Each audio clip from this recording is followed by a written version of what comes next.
bagaimana jika kita berpasrah dengan takdir, tapi setelah doa-doa dan ikhtiar kita, menurut pandangan kita tidak terkabul dan tidak sesuai goal kita? Apakah itu bukan sebuah bentuk suudzon dan putus asa kepada takdir Allah? Sementara dalam sebuah hadits qudsi yang tadi dimention menyebutkan Allah sesuai prasangka hambanya.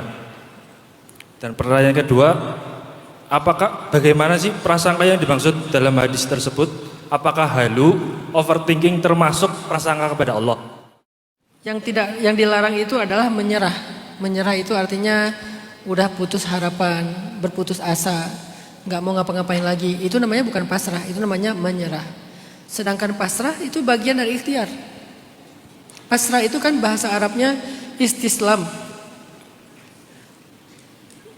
Orang yang menyerahkan dirinya atau memasrahkan dirinya kepada Allah untuk diatur sama Allah, itu namanya istislam.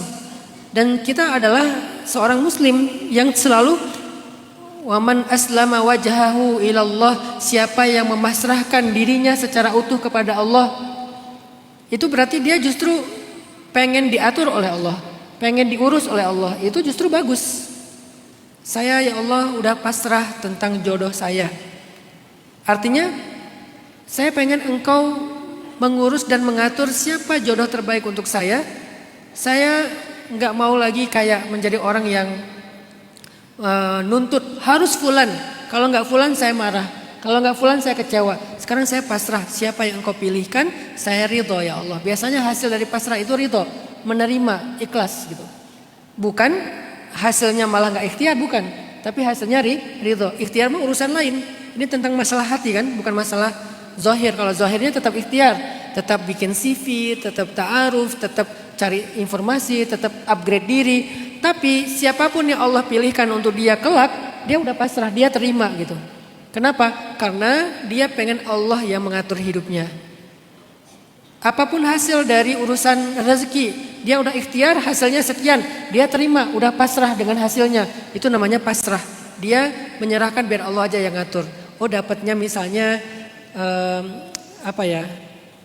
istri yang pasrah sama suami.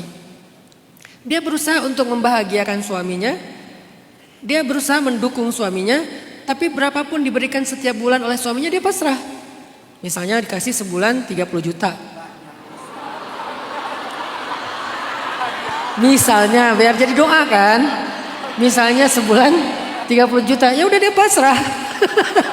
Harus pasrah ya segitu ya.